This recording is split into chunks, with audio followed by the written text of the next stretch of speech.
Welcome to the Growing Leadership Podcast.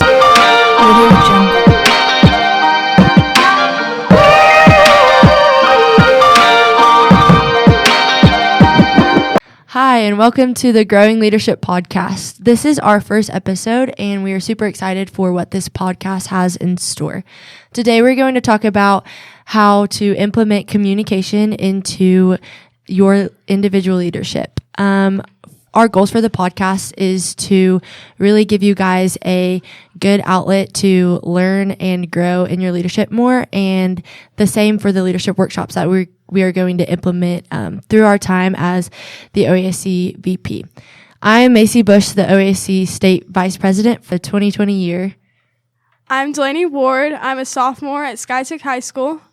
My name is Jax Ward. I'm also a sophomore. I'm Evan Taylor, and get this, I'm also a sophomore. So today, like I said before, we are going to be talking about communication. When we went to state, we had to communicate a lot of how we want our platform to be conceived and how we were going to prepare for state in general. So Jax, can you kind of cover how state went and the nature of things when we were there? Of course. So state this year was my first time, and it was so much fun. So running was something completely new to me, and the whole process was something completely new, but we were going to kill it because, we have you, of course, right? But communication, of course, was a key part in that, talking to people, making sure that they knew our platform and what we were trying to convey and what we wanted to do. And also just meeting new people and, networking and learning about those new skills that we could implement in our own leadership. So I guess for me, state started off, we got there after being very sleepy because we woke up at 5 o'clock. We did wake up very early. And so I immediately got there, rushed around to try and find my basic friends and other people I knew, and no one was there. But I saw them afterwards. But so we started campaigning, and that was so much fun. I want to be a politician when I grow up, so that was right up my alley. So I was talking to people, meeting with people, telling people about our platform. Macy was shaking more hands than ever. My voice was being strained for how many people I met. Sorry if I forgot your name. But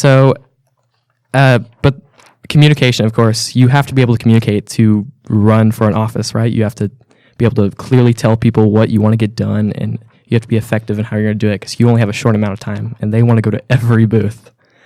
So after hours of campaigning and other nonsense that we got into, again, another form of communication, Macy's speech, where I think she did an amazing job. Thank you, Jax. Where she was communicating to a big audience, and she was making sure to be professional as well as vocal and precise. And I think that could be a great factor in why we won the vote. And so I think state was also a lot of fun. We had the dance, silent dance, Red Channel, you know where it's at. But and we had the games. But overall, I think state was just an amazing experience, right? Yeah, I would definitely say state was awesome. It was different from the other years that I've been just because we were campaigning. But communication really did play into a big factor into state, and yes, all of our voices were gone at the end because we talked to so many people, but it was great to meet everyone and really try to communicate through that. So Delaney, how do you think we implemented good communication leading up to and at state, within our council? So my brother touched on most of this, but once we established our platform for what we were going to run on, we spent quite a bit of time just thinking of ways that we were going to effectively communicate our platform and really put it out there. And so that we came together as a group, and we wrote the speech for our announcement for our campaign, and then also the speech that Macy gave at state. And those were both key components of our campaign. And so we spent a lot of time perfecting those, making sure that our language in it was professional and that we were just being concise. And that our communication was on point. Another big factor in that was just campaigning at our booth. We spent a lot of time practicing what we were going to say, how we would approach people, but also just wanting to have fun with it and get to meet new people and start friendships and stuff. And so that was a really fun part of state for me, at least, is campaigning, because I got to meet so many people, but not only speak about kind of what I was passionate about. I think our whole group was really passionate about us running, and so it was fun to be able to communicate in that and really develop those skills as well. So our platform's all about growing leadership, and I think even through running, we were able to do that. Yeah, I would for sure say that. And I think that it really helped us personally, too, to have something that we were not only like I was passionate about it, but that we were all passionate about it. Because I think as a council, we really try to focus on the development of our own leadership. So it really did help that we were passionate about the platform we were running on and that we were all like invested from the beginning. Yeah. So we found out that we were in the runoff the second day after we had given our speech and people voted. And so we went to dinner, like a celebratory dinner after, and the whole dinner we were kind of like pranking each other, and I decided to go to the bathroom, and Evan's going to tell you the rest of what happened. That night we went to Santa Fe because we were all hungry and we were all antsy, so we were like, hey, let's go eat at a steakhouse. And while Macy went to the bathroom, we devised a plan to prank Macy. And the butter at Santa Fe looked a lot like ice cream. They were in these little bowls, then they were in a ball shape. And so we all gathered around and got all of our butter and put it into a big bowl. And while Macy was in the bathroom, I put it in a chair to hide it from Macy, because if she saw a bowl full of butter, she'd obviously notice. And so when she came back in, she sat down, and I picked up the bowl, and I walked over to her and said, congratulations, Macy, I'll make it to the runoff. And Macy started crying with tears of thankfulness. Tears of thank. Tears of thank. I don't even know what to say for that. Tears of joy. Tears of friendship. But, well, basically, we gave Macy the bowl, and I kind of noticed that she was a little bit skeptical about the whole situation. And so she grabbed a spoon, she took the first bite just to dig her teeth into the sweet taste of butter. And it definitely helped settle the mood a little bit, relaxed everyone out, and kind of calmed the mood down, which I think really helped with the whole everyone being anxious about the whole thing. And I think it helped set the mood for the rest of the time. Yeah, so that was one of my fondest memories from state, because I definitely thought they were being so sweet and that they bought me a bowl of ice cream, but then turns out, nope, it's a bowl of butter, and I just ate straight butter, so that was awesome. Just to let everybody know, we did end up getting Macy real ice cream. We're not that mean, but they got me lava cake from Chili's, and we do have video evidence of me eating the ice cream, so if you ever want to see that, let one of us know. So going into how to implement communication into your own leadership, we as a council really want to focus on communication, and we think that it is one of the most important qualities of a good leader. So Jax, what are some avenues of communication or like ways that we as a council like to communicate? So first off, the biggest one, even like the OSE group chats use this, but GroupMe. GroupMe is a huge one. Everything we do, we send a GroupMe poll. We ask on GroupMe. We make sure we send a text on GroupMe. Use GroupMe. That's the biggest thing. It's easy because, I mean, you don't even need the app. Everyone can download it. It's free, and you can just let the word know to everyone. And also another big one is social media. Got to get to let everyone know. This is masses. We usually use this on like dress up days, or if we're like selling something for our philanthropy week, or like any announcement we need to make to the whole school.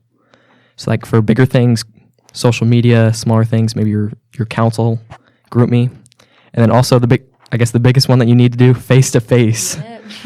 Face-to-face, if you really need to make sure something is communicated, go up and talk to someone. That's the easiest way. And I think, or even just like giving a presentation, I guess, just make sure people know and make sure they are listening to what you're trying to get out. Yeah, for sure. And like, I think that a lot of times like the face-to-face comes into play with serious topics that you need to discuss. And so for sure, like all of those are great, but like each one has their own purpose for it, I guess is what I'm trying to say. I would definitely say that those are all amazing forms of communication. So Delaney, what are some good examples of like healthy, good communication? I think the most important part of good communication is listening. I think when we talk about communication, we get really focused on talking and just what we're doing in that, but really the most important part of it is listening and making sure that you're taking everyone's ideas and you're making sure that everyone's accounted for and really just giving them their time because everyone's opinion matters.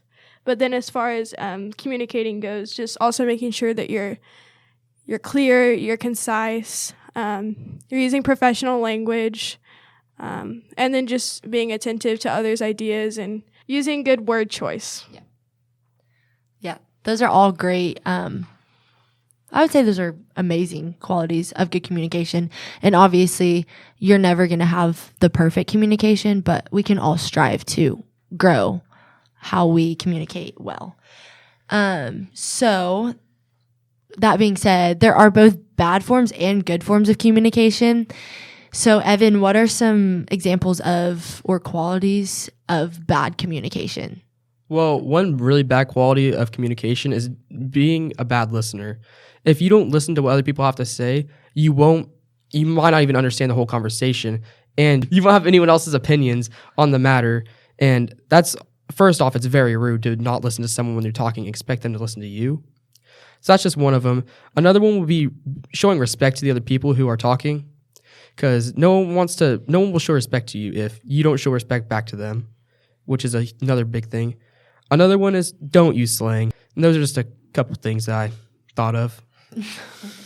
Yeah, I would definitely say that respect and listening and like listening, not only listening with your ears, but like having an open mind to see what the other people that are also like making the decision with you or whoever you're communicating with, it's good to know their perspective because, I mean, you might have change your perspective or make something even better, especially in leadership positions like many of us are in when you're planning events and things like that. It's good to have input and to be open to that and not shut down when somebody has a contradicting idea or something of that nature.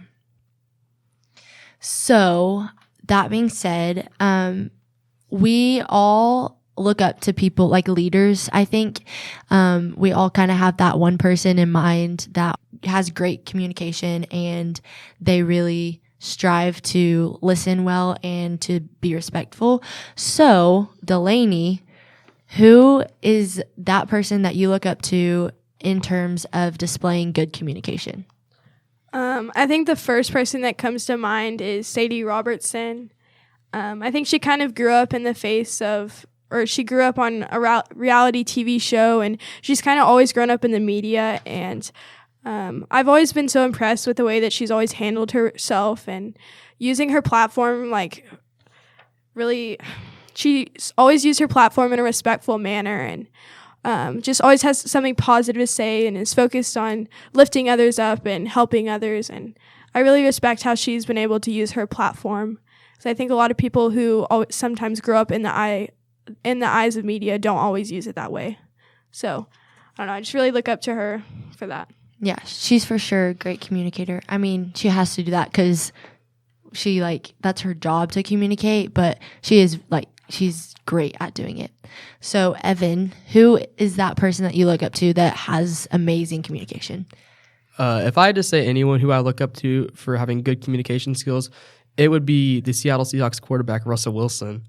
He, besides being one of my favorite players in the NFL, he always seems to be open-minded towards anything, and he always seems to be nice to everyone, no matter what their situation is.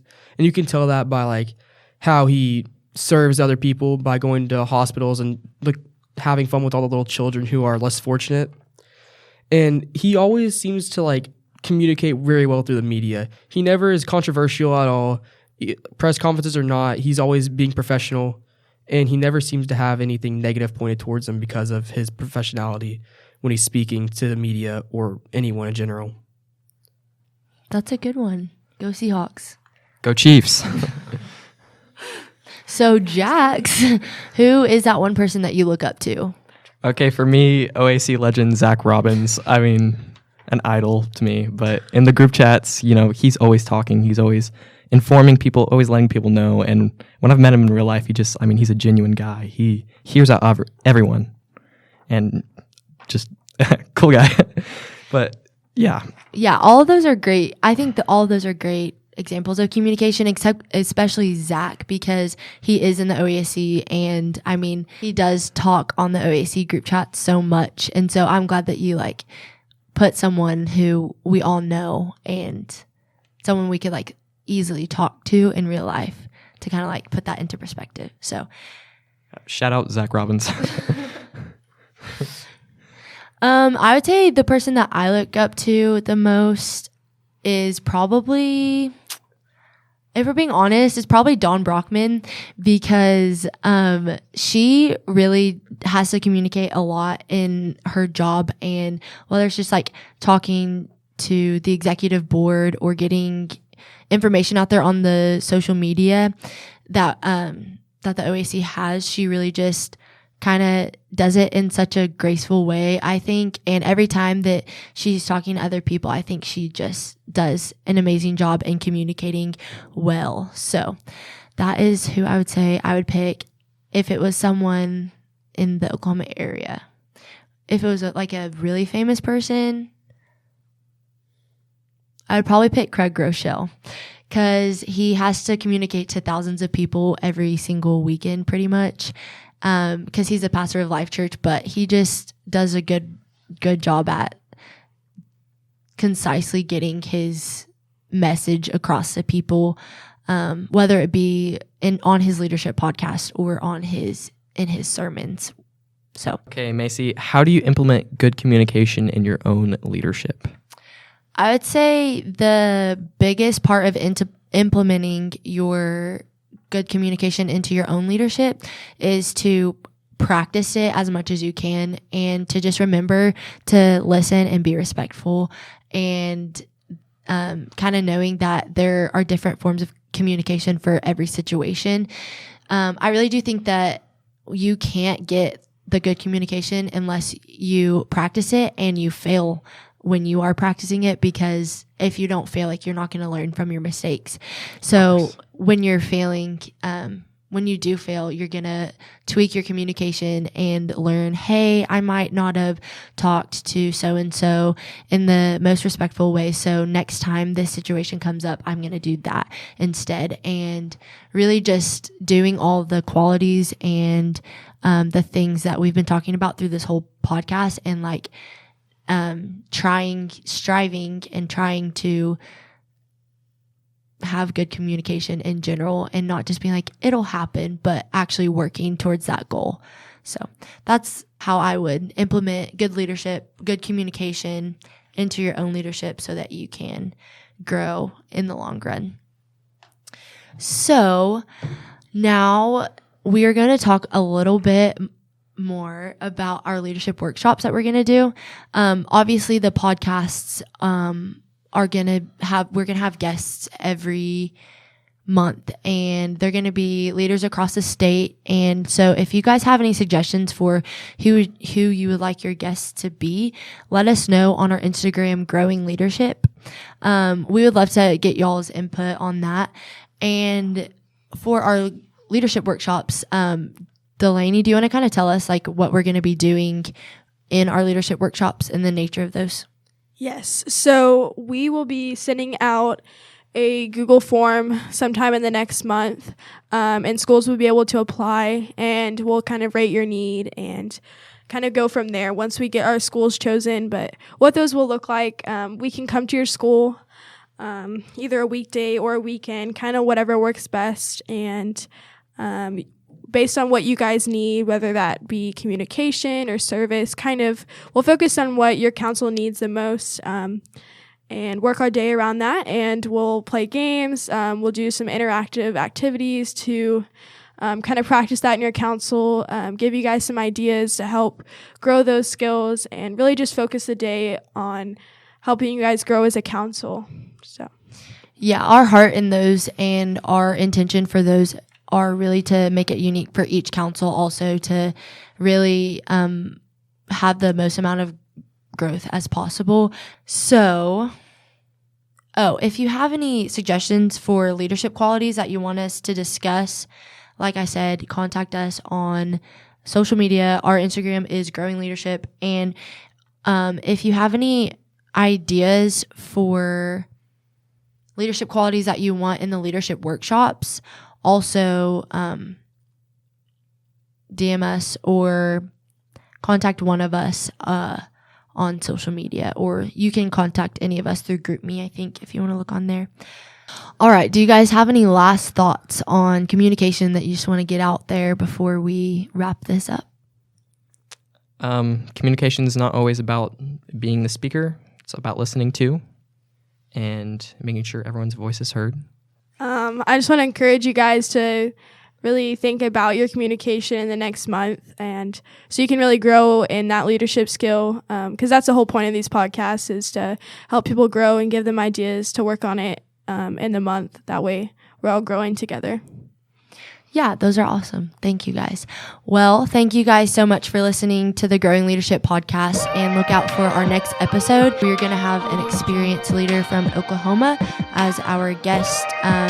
And again, if you want to contact us, you can contact us through Growing Leadership on Instagram. Thanks again for listening, and we encourage you guys to join us in growing your individual communication skills.